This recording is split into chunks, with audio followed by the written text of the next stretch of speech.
মনে করো যেন বিদেশ ঘুরে মাকে নিয়ে যাচ্ছি অনেক দূরে।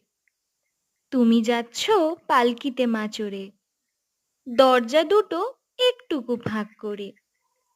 আমি যাচ্ছি রাঙা ঘোড়ার পরে, টগবগিয়ে তোমার পাশে পাশে। রাস্তা থেকে ঘোড়ার খুঁড়ে খুঁড়ে রাঙা ধুলোয় মেঘ উড়িয়ে আসে। সন্ধে হলো, সূর্য নামে পাটে, এলেম যেন জোড়া দিঘির মাঠে। ধু ধু করে যেদিক পানে চাই, কোনোখানে জনমানব নাই। তুমি যেন আপন মনে তাই ভয় পেয়েছো, ভাবছো এলেম কোথা। আমি বলছি, ভয় করো না মাগো, ওই দেখা যায় মরা নদীর সোতা।